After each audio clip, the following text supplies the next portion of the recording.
Beginilah reaksi histeris dan teriakan Yohana Yuvena Leo, ibu dari Noven Witak, yang menjadi korban meninggal akibat penganiayaan oleh geng peluncur 69 di Kabupaten Sika, Nusa Tenggara Timur. Ia menangis di depan pengadilan Maumere dan menolak hasil putusan. Keluarga tak terima 3 terdakwa yang masih berusia di bawah umur dihukum 6 tahun penjara. Pasalnya mereka telah terlibat mengeroyok korban hingga meninggal dunia pada 28 Januari 2024 lalu. Pihak kepolisian meminta kepada keluarga korban untuk menahan diri. Polisi komitmen akan memproses para pelaku sesuai dengan ketentuan hukum dan alat bukti yang ditemukan. Tersangka berdasarkan alat bukti. Benar, kami sudah mengamankan kemarin sebanyak 24 orang. Namun alat bukti yang mengarah sebagai tersangka penganiayaan adalah 8 orang. Maka dari itu, sisanya 16 orang lagi atas nama hukum harus kami keluarkan. Karena apa? Karena alat bukti, saksi, barang bukti tidak ada yang mengarah kepada mereka. Hingga saat ini 5 tersangka lainnya dalam kasus penganiayaan Noven Witak belum menjalani sidang. Berkas perkaranya sedang dilengkapi oleh penyidik Polres Sika. Dari Maumere, Nusa Tenggara Timur, Joni iNews melaporkan. Unjuk rasa menuntut penghitungan ulang hasil pemilu di 2 kecamatan Polewali Mandar, Sulawesi Barat kembali berlangsung. Kericuan tak terhindarkan saat massa berusaha masuk ke lokasi rekapitulasi yang sedang berlangsung. Kepada pihak kepolisian, tolong diamankan, karena kami bukan ikut datang cari ricu. Aksi saling dorong hingga tarik-menarik antara massa dan aparat tak terhindarkan saat massa mencoba masuk ke dalam hotel tempat rekapitulasi berlangsung. Tidak hanya itu, massa yang marah membakar ban bekas di depan hotel. Massa yang berasal dari sejumlah elemen mahasiswa dan masyarakat ini juga mengepung hotel tempat pelaksanaan rekapitulasi tingkat kabupaten di Kelurahan Pekabata, Polewali Mandar, Sulawesi Barat. Massa menuntut penghitungan suara ulang lantaran mereka menduga kecurangan terjadi di sejumlah TPS, di antaranya di Kecamatan Matangga dan Labu.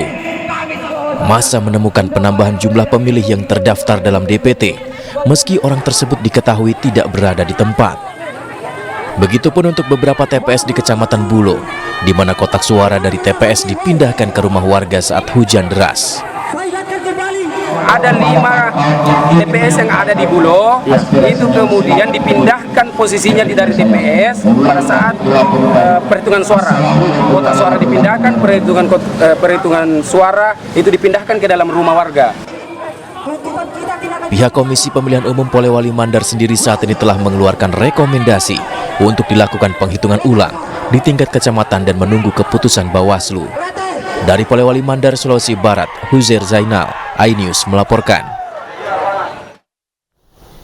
Ya, kita akan langsung menuju ke lokasi unjuk rasa bersama rekan kami Huzair Zainal yang saat ini berada di lokasi. Selamat sore, Huzair, mungkin bisa digambarkan bagaimana situasi saat ini di sana pasca tadi kabarnya massa sempat bersitegang ya dengan kepolisian. Ya, selamat sore rekan Padi, benar sekali. Saat ini saya masih berada di depan Hotel Al-Ikhlas, di mana saat ini massa yang sebelumnya tadi sempat bersitegang dengan aparat kepolisian. Saat ini massa sebagian itu sudah membubarkan diri, namun untuk sejumlah mahasiswa ini masih bertahan, rekan Pani. Dan kami dapat laporkan di mana di depan saya saat ini terlihat pagar kawat berduri yang tadi terpasang di depan hotel. Ini kondisinya saat ini seperti ini, rekan Pani. Memang kekuatan massa tadi saat berunjuk rasa itu mencapai kurang lebih 500 massa. Ya, rekan Pani. Massa sempat bersitegang dengan kepolisian. Iya. Ya, betul sekali rekan Pani. Tadi massa yang berunjuk rasa siang tadi itu kan ingin masuk ke dalam hotel Aliklas di mana dilaksanakannya rekapitulasi kabupaten untuk bertemu pihak Bawaslu dan KPU. Namun sempat dihalangi aparat kepolisian sehingga terjadi gesekan, itu memaksa masuk, gitu rekan Pani. Sempat beradu pendapat dengan kepolisian. Oke, Huzair mungkin bisa dijelaskan 500 orang yang tergabung dalam kumpulan massa ini berasal dari mana saja? Ya, jadi massa yang turun aksi hari ini itu diantaranya adalah Himpunan Mahasiswa Indonesia, itu AMI. Nah, terus ada juga PMII. Nah, terus sejumlah elemen masyarakat. Oke. HMI, PMII, dan juga sebagian perwakilan dari masyarakat. Baik, Huzair, terima kasih atas informasinya sementara ini. Jaga keamanan selalu dan selamat kembali bertugas. Selamat sore. Kita ke informasi berikutnya pemirsa, di mana kericuhan juga terjadi dalam rapat pleno rekapitulasi suara Pileg dan Pilpres Pemilu 2024 di Kabupaten Flores Timur. Kericuhan diduga terjadi akibat perbedaan suara pada rekapitulasi awal dan juga form C hasil.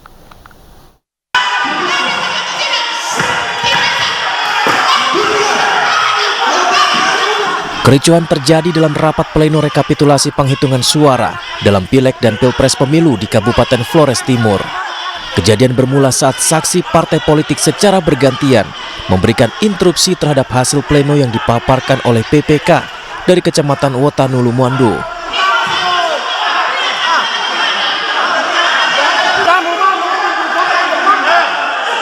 Selisih perolehan suara yang dipertanyakan oleh saksi parpol saat itu, yakni angka perolehan suara pada rekapan awal, berbeda setelah rekapan itu dikonversikan dalam bentuk angka dan huruf di dalam C hasil.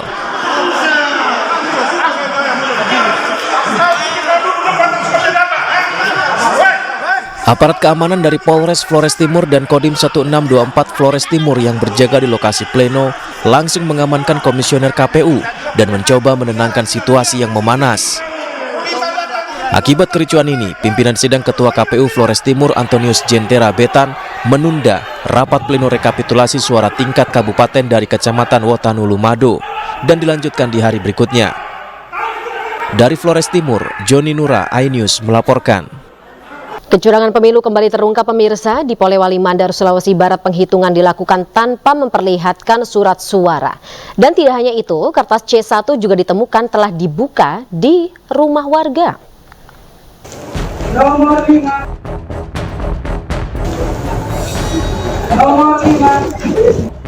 Rekapitulasi suara di Kecamatan Matangga, Polewali Mandar diduga menyalahi aturan.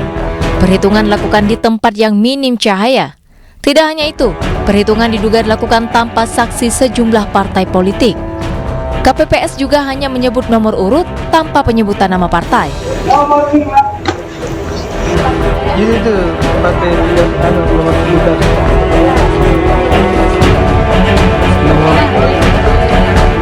Tidak hanya itu, beredar di media sosial sejumlah ibu-ibu membuka kertas pleno C1 yang seharusnya berada di dalam kotak suara. Kertas di mana dalam berdurasi 1 menit lebih ini terlihat sejumlah ibu-ibu membuka kertas pleno C1 yang harusnya berada dalam kotak suara. Pembukaan kertas C1 ini tidak dilakukan di tempat yang semestinya, seperti di TPS atau di kantor kecamatan, namun justru terjadi di rumah seorang warga. Saya kalau melihat video kan tentu saya tidak berwenang sepenuhnya untuk menilai video itu betul atau tidak. Ya. Tentu kalau ini laporan pasti saya akan klarifikasi ke bawah, ke KPPS-nya, ke PPS-nya, ke PTPS-nya, ke Panwascamnya. Apa sih sebenarnya yang terjadi di tempat itu? Ya. Apakah memang tidak ada saksi? Apakah memang tidak ada warga? Apakah tidak ada PTPS di situ? Ya.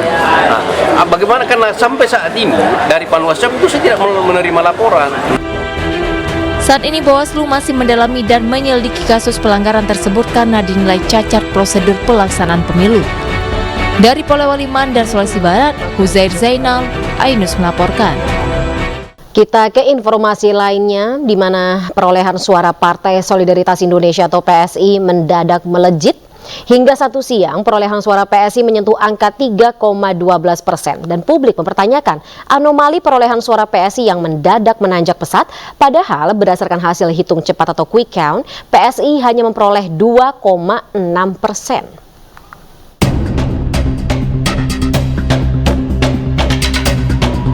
Perolehan suara Partai Solidaritas Indonesia mendadak melejit.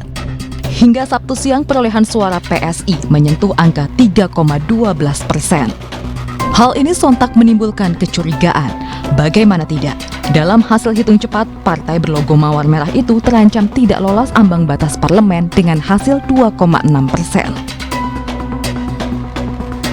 Namun dalam hitungan KPU, suara PSI yang semula 2,29 juta ada kenaikan lebih dari 103.000 suara dalam kurun waktu 29 jam. Kini, perolehan suara PSI menyentuh 2,39 juta suara atau 3,12%. Pengamat politik dan juga Direktur Eksekutif Indikator Politik Burhanuddin Muhtadi turut mengkritisi anomali perolehan suara PSI yang melesat, melebihi hasil hitung cepat sejumlah lembaga survei. Melalui cuitan di akun X, Burhan berpesan kepada PSI untuk menerima lapang dada ketimbang berhasil lolos ke parlemen, namun menimbulkan delegitimasi terhadap hasil pemilu 2024. Anomali tidak hanya terjadi pada suara PSI, tetapi juga Partai Gelora. Baik PSI dan Gelora, keduanya merupakan partai koalisi pengusung Capres-Cawapres nomor urut 2, Prabowo Subianto dan Gibran Rakabuming Raka. Sementara dalam berbagai kesempatan, PSI percaya diri partai yang dipimpin putra bungsu Presiden Jokowi Kaisang Pangarep akan lolos parlemen di pemilu 2024. Dari Jakarta, Tim Liputan iNews melaporkan. Sementara itu, putusan Mahkamah Konstitusi menghapus ambang batas parlemen atau parliamentary threshold 4% untuk diterapkan pada pemilu 2029 juga menuai ragam reaksi publik. Perludem sebagai penggugat menilai persentase ideal ambang batas parlemen adalah 1%. Sementara pakar hukum tata negara menilai putusan MK seharusnya bisa langsung berlaku di tahun 2024.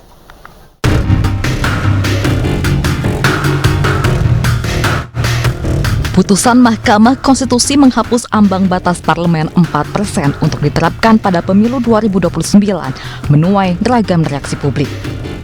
Perkumpulan untuk Pemilu dan Demokrasi atau Perludem sebagai pemohon menyatakan ketentuan ambang batas parlemen 4% menyebabkan terbuangnya kumpulan suara pemilih pada pemilu. Timbang menimbang angka ideal batas ambang, Perludem menilai persentase ideal ambang batas parlemen adalah 1%.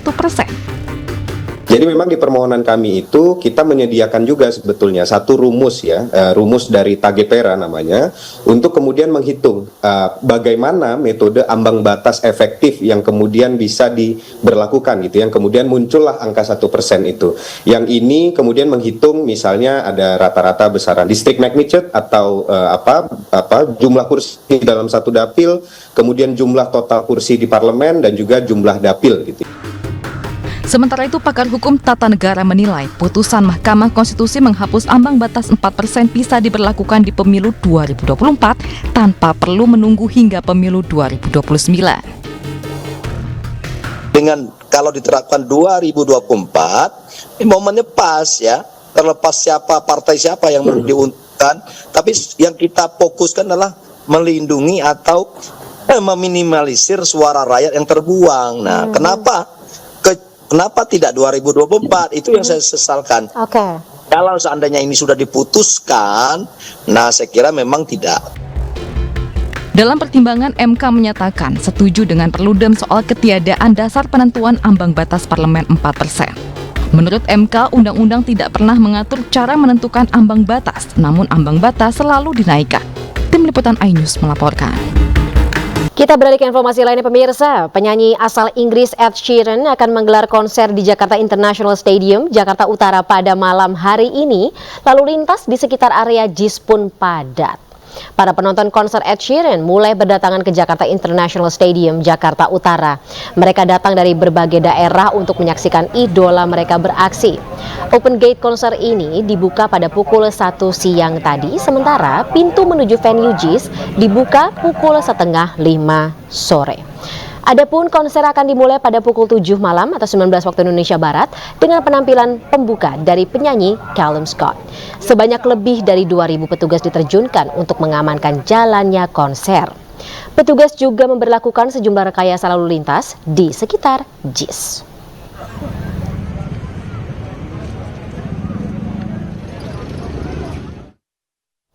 Dan kita akan sama-sama mengetahui bagaimana suasana jelang konser atau suasana terkini jelang konser Ed Sheeran. Sudah ada rekan Faisal Rinaldi yang saat ini berada di Stadion Jakarta International Stadium. Selamat sore Faisal, seramai apa para fans Ed Sheeran ini yang akan menonton konsernya malam hari ini?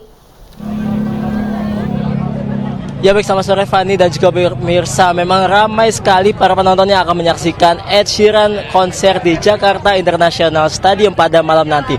Dan di belakang saya saat ini merupakan antrian masuk dari gate yang memang sudah dibuka pada pukul atau sejak pukul 1 siang tadi begitu Fani. Dan Fani dan juga pemirsa, memang untuk gate ini sendiri memang sudah mulai dibuka sekiranya pada pukul 1 siang tadi begitu. Nah, untuk para penonton juga saat ini juga sudah bisa diperbolehkan atau sudah bisa masuk ke dalam venue begitu, ke dalam venue-nya Jakarta International Stadium maksud kami, yang nantinya sudah mulai dibuka pada pukul 16:30 waktu Indonesia Barat tadi. Dan Fani dan juga pemirsa, kita akan mencoba mengobrol dengan para penonton atau penggemar dari penyanyi solo asal Inggris Ed Sheeran pada malam nanti. Halo, selamat sore Kak. Sore. Kak, kita kenalan dulu yuk Kak, namanya siapa nih Kak? Aku Anne, aku official. Kak Anne, Kak Fisya, kalau boleh tahu ini dari mana nih Kak? Kita dari Bekasi. Ya, sama dari Bekasi juga. Kak, nanti malam mau nonton konser Ed Sheeran nih Kak. Antusiasnya tuh gimana sih Kak? Seberapa antusias Kakak berdua? Antusias, seneng banget sih Mas. Soalnya kita udah dengerin lagu-lagunya Ed Sheeran dari SMP ya. Dan udah lama juga nggak nonton konser, jadi excited sih. Kak, lagu yang paling ditunggu dari Ed Sheeran pada nanti malam apa nih Kak? Lagu favorit Kak? Aku The A-Team. Aku The Joker and the Queen, cuma kayaknya nggak masuk setlist sih. Jadi. Oke Kak, lagu favorit Kakak tadi mungkin boleh nyanyiin sedikit Kak, gimana Kak? Sedikit aja. Aduh, nggak bisa nggak bisa nyanyi. Malu sih, malu. Oke Kak, nggak apa-apa Kak. Nah Kak, kan sebelumnya konser ini tuh sempat dapat kabar ya kalau diadakan di GBK. Nah sekarang di JIS, menurut Kakak gimana sih Kak? Sempet sedih sih, soalnya tadinya kita mau naik transportasi umum kan, cuman karena kesini susah ya, jadinya naik kendaraan pribadi jadinya. Kalau untuk kendaraan pribadi di JIS ini sendiri, dari kantong parkir yang sediakan menurut Kakak gimana Kak? Tadi kita datang jam berapa? Jam 3:30. Ya, jam 3:30 itu masih banyak sih Mas parkirannya, cuman kalau sekarang udah sesore ini kurang tahu ya. Sama sih Mas, tapi mungkin untuk dari pihak PK Entertainment-nya juga menyediakan berbagai alternatif gitu untuk parkir mobilnya, jadi itu sedikit membantu sih buat kita. Tapi dari kalian sendiri nggak kecewa kan ya pindah dari GBK ke JIS ya Kak ya? Kalau kecewa sih ada sih tetap. Cuman ya gimana lagi? Ya udah. Demi Ed Sheeran ya, apapun dilakukan ya. Iya betul. Oke Kak, terima kasih Kak. Selamat menonton konser Ed Sheeran pada nanti malam Kak.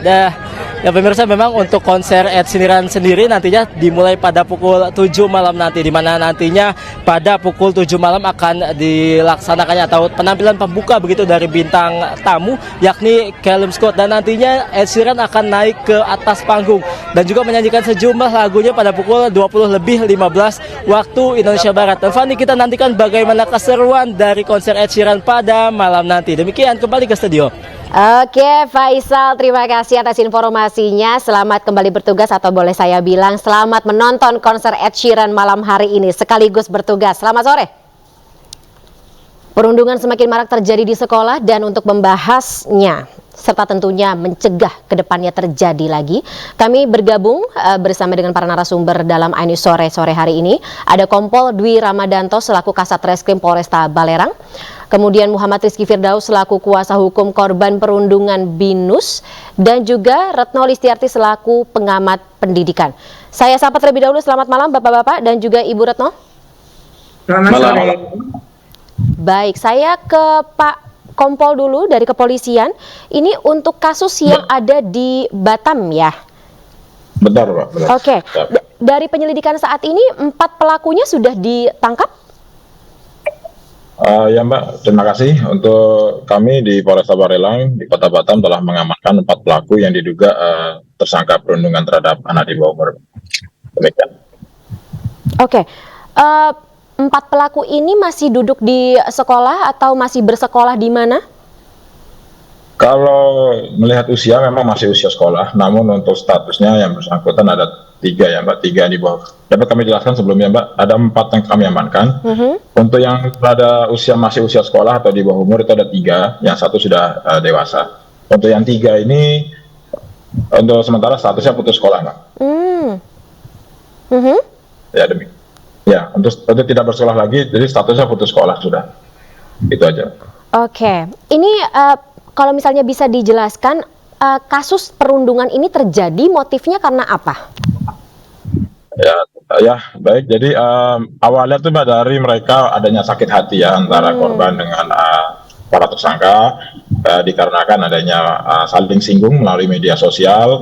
Lalu ada juga keterkaitan dengan ada yang menyampaikan, ada juga yang korban ini merebut pacar daripada salah satu terlapor.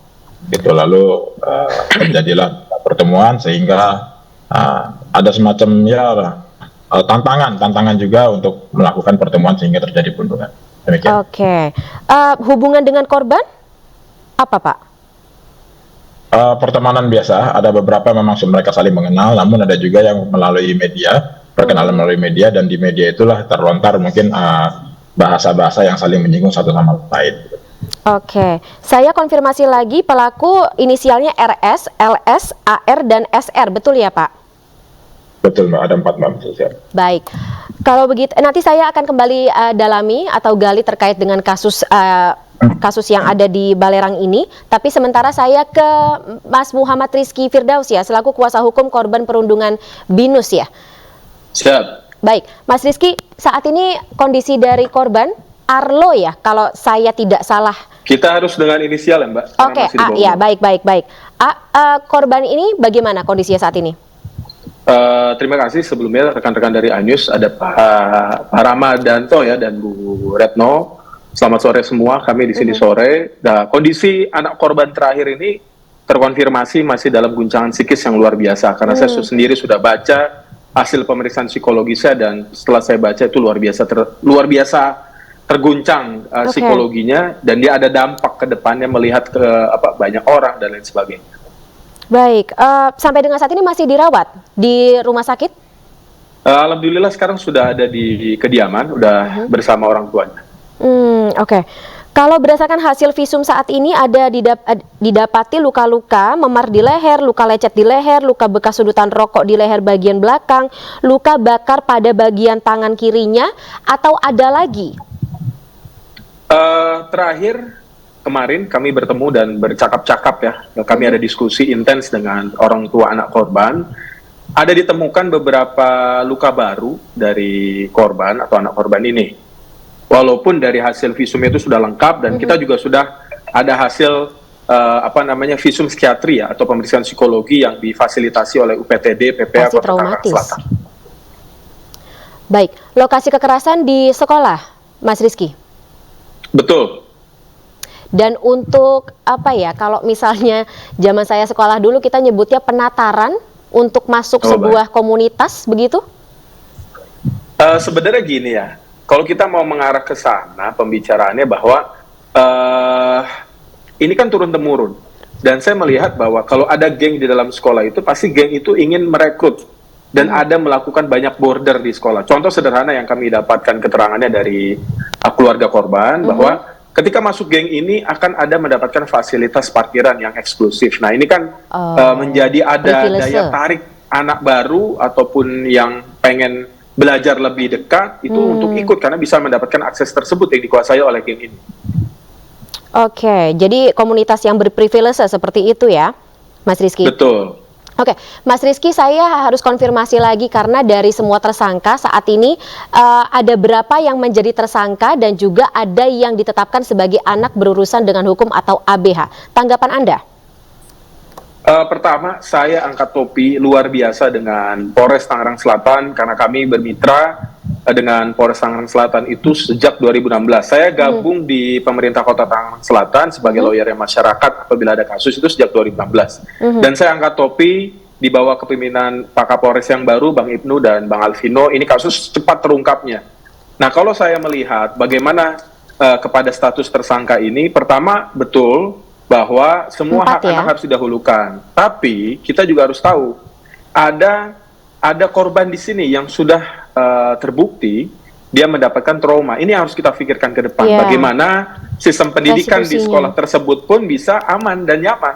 Jangan sampai malah ada stigma. Karena yang saya highlight dalam kasus ini adalah siapa yang bisa menjamin bahwa border dalam geng ini tidak terjadi lagi atau bahkan hilang. Siapa yang bisa menjamin itu hilang? Makanya kami pada saat itu langsung mengajukan permohonan perlindungan ke LPSK, Mbak. Oke, untuk korban sendiri apakah ada pembicaraan begitu Mas Rizky akan melanjutkan pendidikannya, melanjutkan sekolahnya di tempat yang sama atau bagaimana? Oke, ini good question sekali nih, Mbak.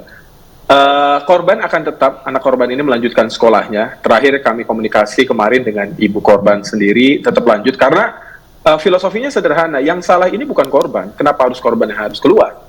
Yang salah itu adalah para anak berhadapan dengan hukum atau para tersangka yang sudah dewasa. Saya rasa logik sekali itu ya. Oke. Saya masih ingin meneruskan lagi pertanyaan dan terutama ketika kita belajar kondisi seperti ini, perundungan baik yang terjadi di luar sekolah maupun yang di dalam sekolah ini pasti akan meninggalkan sebuah trauma baik psikis maupun juga fisik. Dan ini mungkin akan saya tanyakan kepada Bu Retno, terutama dari komunitas pendidikan, kumpulan para pendidik, bagaimana untuk mencegah ini ke depannya. Tapi kita akan gali di segmen berikut ya.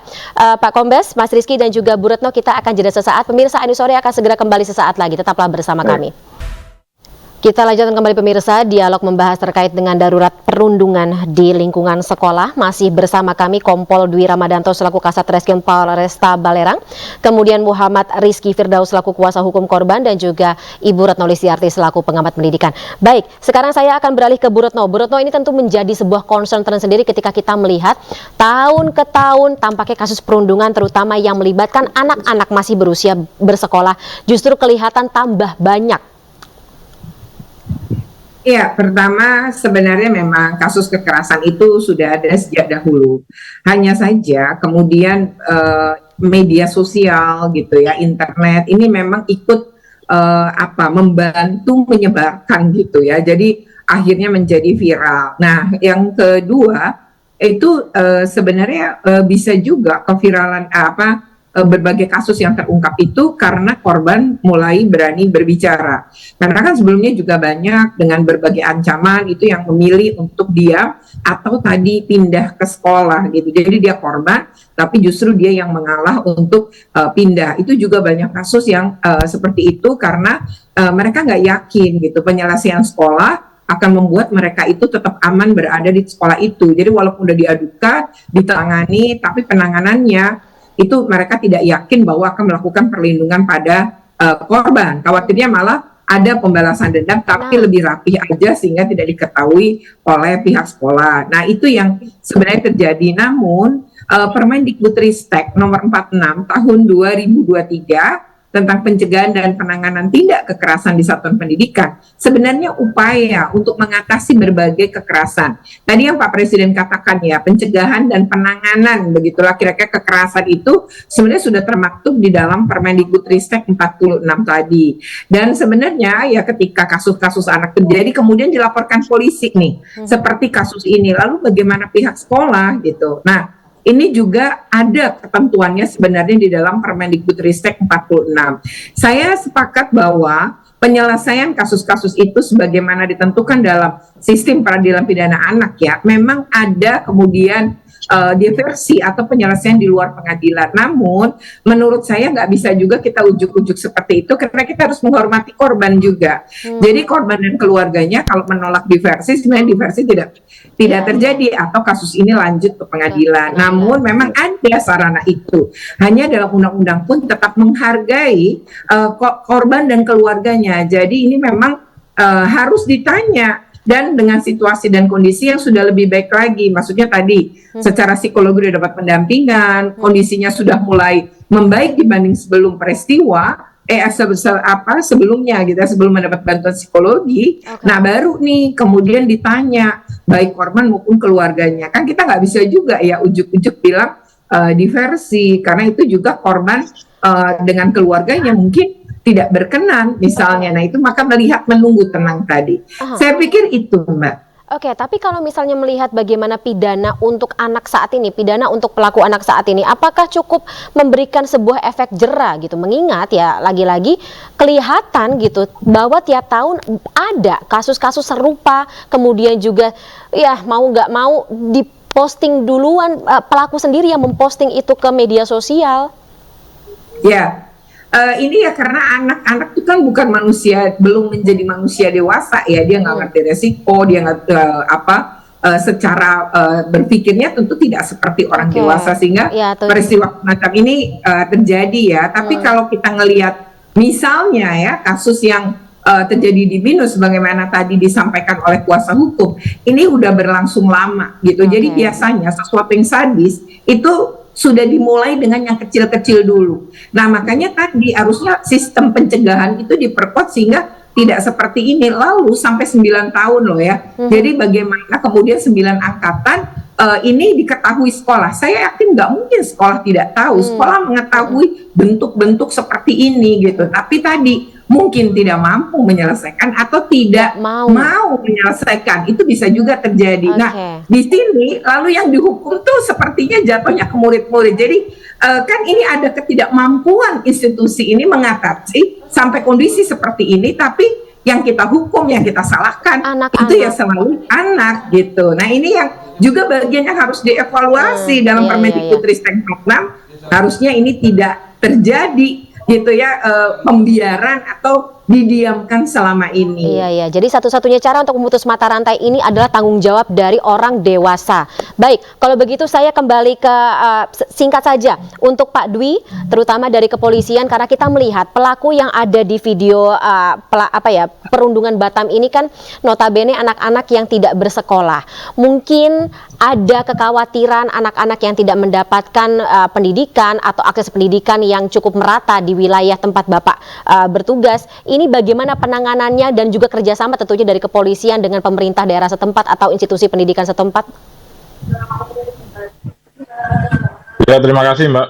Jadi kami jelaskan untuk kami di Polresta Barelang bekerja sama dengan UPTD Perlindungan Anak Kota Batam, terutama dalam perkara yang sedang kami tangani ini. Jadi dari mulai kami melakukan penangkapan sampai dengan pemeriksaan dan juga tadi kami melaksanakan gelar perkara, selalu didampingi Mbak, dari UPTD Perlindungan Anak untuk menjamin hak-hak anak tersebut dan juga memberikan efek psikologis yang baik untuk baik pun dari ABH ya, anak berhadapan dengan hukum maupun juga tersangka lainnya. Oke, baik. Kalau Mas Rizky sendiri yang diharapkan, yang dituntutkan dari korban, tidak hanya untuk para pelaku atau tindakan pidana atau pidana yang akan ditimpakan untuk para pelaku, tetapi juga tentunya upaya rehabilitasi yang dilakukan oleh pihak sekolah.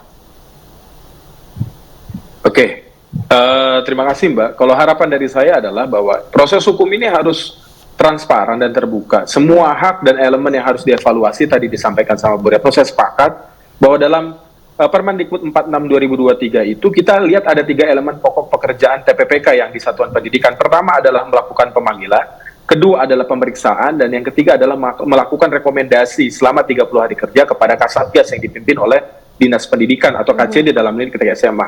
Nah, dalam hal ini saya melihat tidak ada ruang yang dilakukan, padahal Permendikbud ini sudah ada sejak Agustus. Saya tanya kemarin ke ibu anak korban ini, saya tanya, apakah ibu pernah dipanggil oleh TPPK di sekolah ini? Oh, saya tidak pernah dipanggil. Maka logika saya, bagaimana bisa diperiksa dan diberikan rekomendasi kalau dipanggil saja tidak pernah?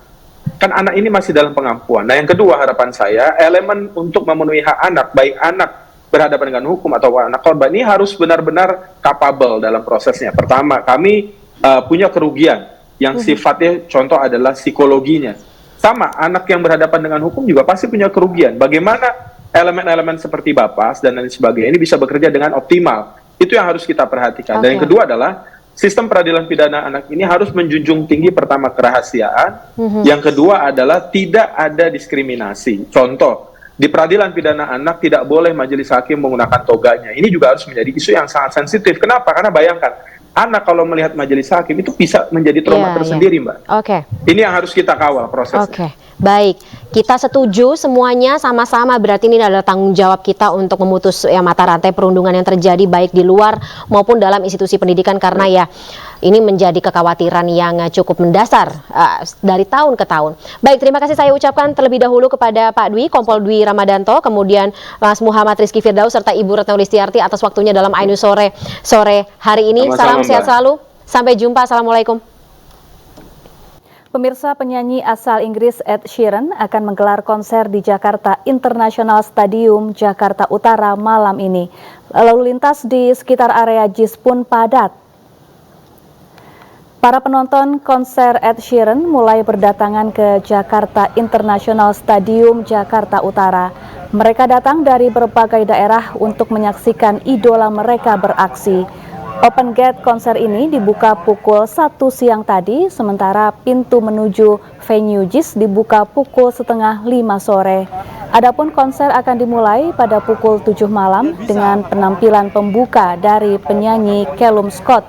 Sebanyak lebih dari 2.000 petugas diterjunkan untuk mengamankan jalannya konser. Petugas juga memberlakukan sejumlah rekayasa lalu lintas di sekitar area JIS.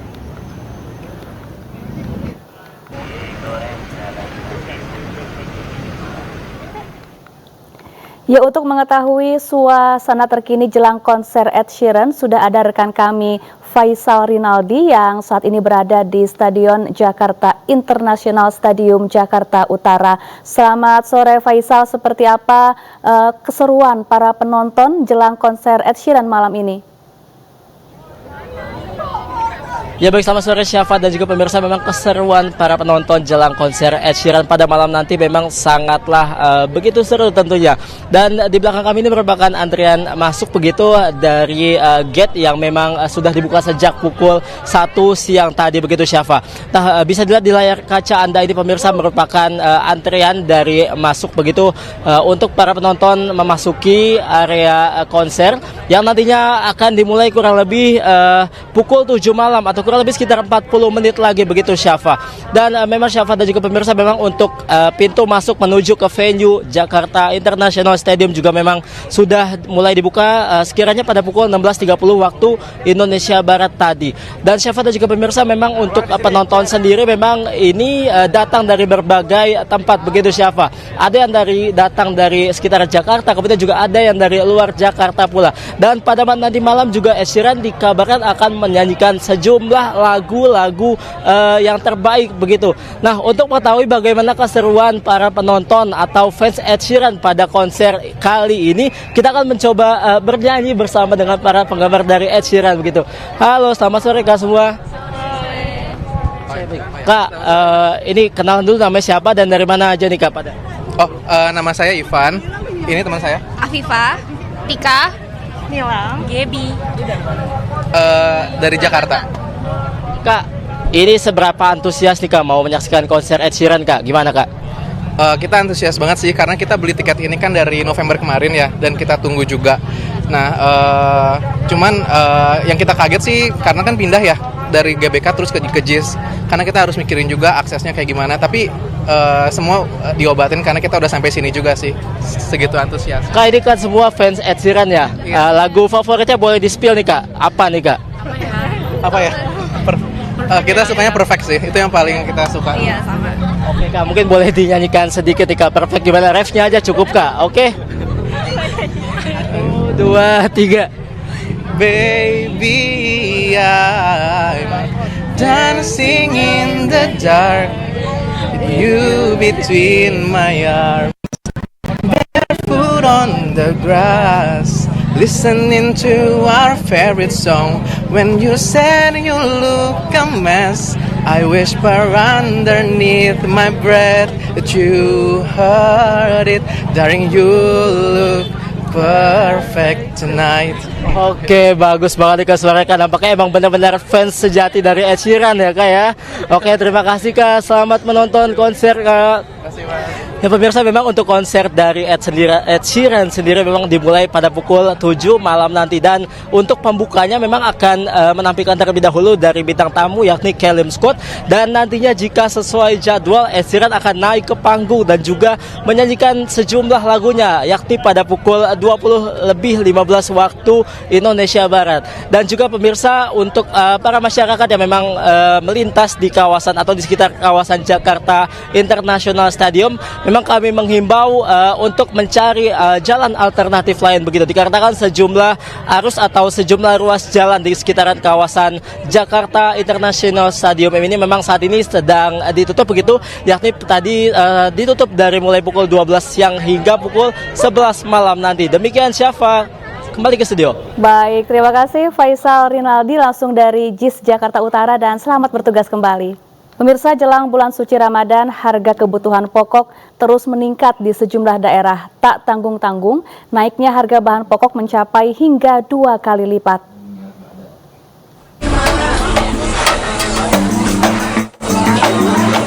Menjelang datangnya bulan suci Ramadan, harga kebutuhan pokok di Pasar Kosambi, Kota Bandung, Jawa Barat terus mengalami kenaikan. Salah satu bahan pokok yang naik signifikan yaitu cabai merah dari Rp60.000 menjadi Rp100.000 per kilogram. Sementara itu, harga cabai merah Tanjung juga mengalami kenaikan bahkan hingga 2 kali lipat, di mana sebelumnya seharga Rp60.000 menjadi Rp120.000 per kilogram. Naiknya harga bahan pokok ini dirasakan sangat memberatkan masyarakat. Yang pasti ada teriak semua ya Pak, karena harga-harganya melonjaknya tuh jauh dibandingin harga yang sebelumnya, cabai terutama, beras apalagi. Itu bawang, tomat, semualah pada naik. Menurut salah satu pedagang, naiknya harga bahan pokok mengakibatkan penurunan omset. Mereka terpaksa harus mengurangi stok dagang guna mengantisipasi kerugian yang lebih besar. Ibu ada, soalnya kan barangnya jadi mahal. Biasa beli 5 kilo misalnya ya jadi 3 kilo gitu. Kenaikan harga bahan pokok juga terjadi di Pasar Kota Cimahi, Jawa Barat.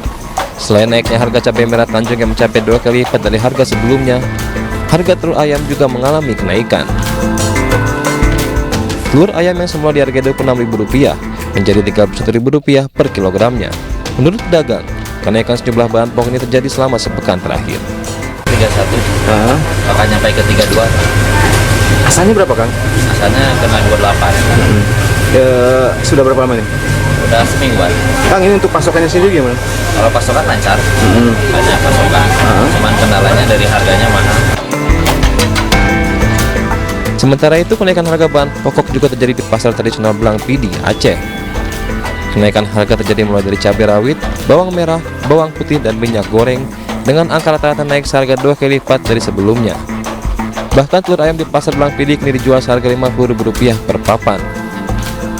Naiknya sejumlah harga bahan pokok diduga terjadi karena permintaan yang melonjak jelang Ramadan, sementara pasokan semakin menipis. Dampak dari naiknya bahan pokok ini membuat para pedagang mengalami penurunan pembeli. Para pedagang berharap agar pemerintah ikut serta menstabilkan harga di pasaran, terlebih bulan Ramadan sudah dekat. Tim Liputan iNews melaporkan. Pemirsa, meski identik dengan program paslon Prabowo Gibran, pemerintah mulai memunculkan wacana program makan siang gratis. Sejumlah kementerian pun memberikan respon terkait program ini. Akankah makan siang gratis segera terrealisasi?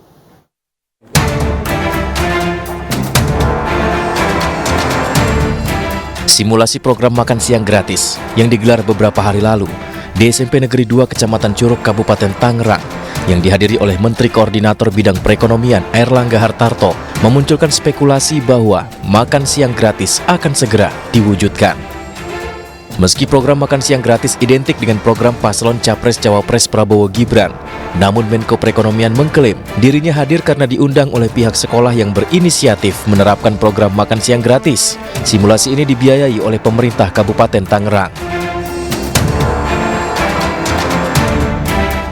Menariknya, program makan siang gratis ini ternyata juga disebut-sebut dalam rapat terbatas kabinet. Meski ditegaskan belum ada pembahasan detail, namun program makan siang gratis masuk dalam rencana kerja pemerintah tahun 2025. Bahkan anggaran makan siang gratis sudah dipatok Rp15.000 per anak. Itu belum dibicarakannya, itu belum dibicarakan. Tapi buat teman-teman kan ingat dulu di sekolah-sekolah kan makan atau di pesantren kan orang terbiasa diberikan makan. Jadi perilaku atau budaya makan bersama atau makan gratis ini sebenarnya dalam kehidupan sehari-hari masyarakat Indonesia sudah terjadi. Anggaran segitu sesuai nggak sih Pak dengan program isi piring itu Pak? Kalau anggaran yang 15 yang mereka pasti lebih besar dugaan saya karena makanya lebih banyak isi piring kan untuk 5 tahun ke bawah. Tapi 15.000 cukup nggak sih Pak untuk pemenuhan gizi anak gitu loh Pak, tingkat anak-anak? Saya tanya wartawan kalau ngangkat 15.000 kenyang apa enggak? Kalau di Jogja cukup. Adapun target penerima mencapai 82,9 juta anak. Makan siang gratis rencananya akan dimulai tahun 2025 secara bertahap. Untuk tahap awal, program ini membutuhkan anggaran hingga Rp120 triliun per tahun. Menteri Koordinator Bidang Perekonomian Airlangga Hartarto menyatakan, dana bantuan operasional sekolah atau BOS bisa saja menjadi salah satu opsi pembiayaan makan siang gratis. Menteri Keuangan Sri Mulyani mengungkapkan dengan kondisi defisit anggaran APBN, pemerintah akan membahas semua program yang disesuaikan dengan pagu indikatif program prioritas. Sementara untuk program makan siang gratis yang diusung paslon Prabowo Gibran, tentu masih menunggu keputusan resmi hasil penghitungan suara KPU. Ini kan proses masih berjalan 3 bulan ke depan ya. Jadi bulan depan kita mungkin fokusnya lebih kepada pagu indikatif dan program-program prioritas seiring dengan nanti KPU sudah memutuskan siapa pemerintahan yang official memenangi pemilu. Makan siang gratis, itu bagaimana Bu dalam pembahasan? Kan ini nanti masih di dalam program, kalau detail ya kita lihat di dalam pembahasan mengenai pagu indikatif dari masing-masing kementerian lembaga. Nah ini nanti kita lihat dari existing program dengan apa yang akan masuk baru, dan itu nanti akan dihitung dalam sebulan ke depan. Itu sudah menghitung program makan siang Bu? Semuanya harus sudah masuk di situ, nggak ada yang on top gitu ya. Jadi di dalam defisit itu sudah termasuk seluruh kebutuhan kementerian lembaga dan berbagai komitmen. Mungkinkah makan siang gratis segera terrealisasi dan merata di Indonesia? Tim Liputan iNews melaporkan. Menteri ATR atau Kepala BPN Agus Harimurti Yudhoyono membagikan kegiatannya di Ibu Kota Nusantara atau IKN. Saat ini AHY mendukung penuh IKN meski sebelumnya sempat memberikan kritik.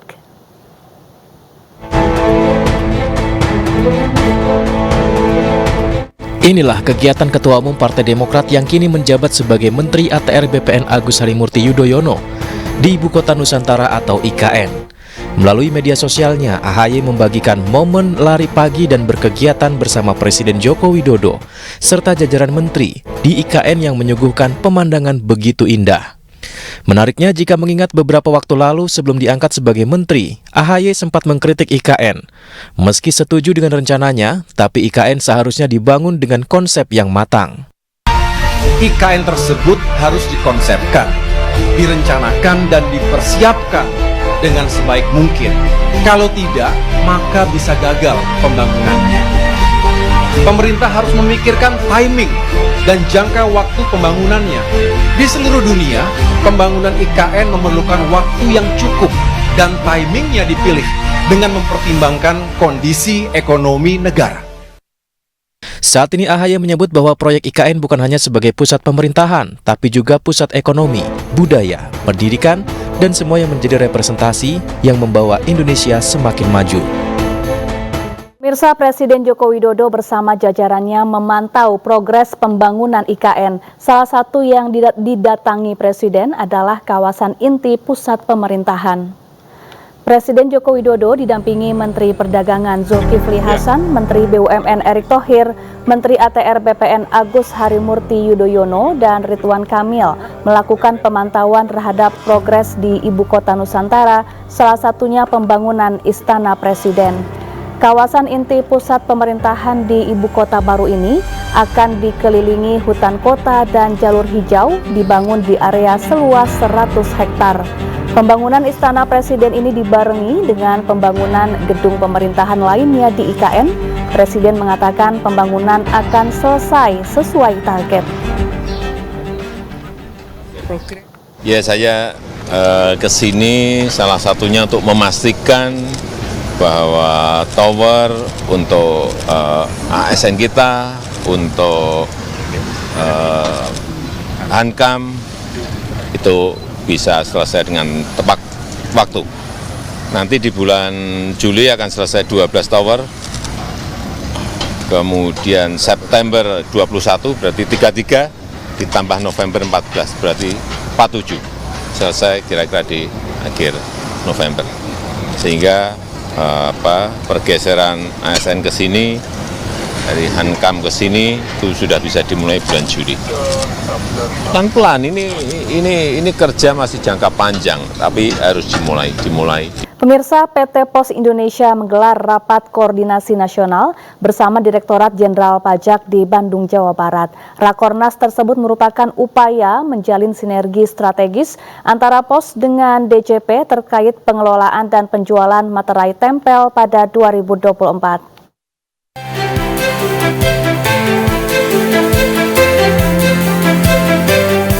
PT Pos Indonesia Persero dengan branding barunya Pos IND selaku distributor resmi penjualan materai tempel menggelar rapat koordinasi nasional bersama Direktorat Jenderal Pajak terkait pengelolaan dan penjualan materai tempel tahun 2024 di Bandung, Jawa Barat. Rakornas ini merupakan upaya menjalin sinergi strategis antara Pos Indonesia dengan DJP terkait penjualan materai tempel pada 2024. Hasil Rakornas menyepakati kerjasama untuk tahun 2024 mencakup kontrak materai tempel senilai Rp294,4 miliar. Sementara target yang ditetapkan perusahaan sebesar Rp297,4 miliar atau sebanyak 622 juta keping materai dapat terjual pada tahun 2024. Kami juga mendorong teman-teman untuk melakukan penjualan materai elektronik. Ya, sebagaimana yang kita ketahui bahwa pemerintah rencananya tahun 2024 ini akan melakukan penerimaan CPNS, di mana salah satunya itu terkait dengan nanti dalam salah satu persyaratan untuk melengkapinya dengan e-materai. Selain itu, Pos Indonesia juga melakukan sejumlah upaya untuk meningkatkan penjualan, yakni menjamin ketersediaan materai di seluruh outlet PT Pos Indonesia. Yang dijual di PT Pos itu sebenarnya milik DJP. Jadi kita bersinergi terkait untuk pengelolaan dan penjualan materai di kantor pos. Nah, ini kita sudah lakukan beberapa strategi supaya penjualan dibandingkan dengan tahun lalu itu lebih meningkat. PT Pos Indonesia juga melakukan sosialisasi kepada masyarakat tentang pembelian materai asli di kantor pos sebagai upaya penanggulangan peredaran materai tidak sah, serta melakukan penawaran penjualan materai kepada wajib pajak potensial dan promosi penjualan materai di LKPP kepada instansi pemerintah. Tim Liputan iNews melaporkan.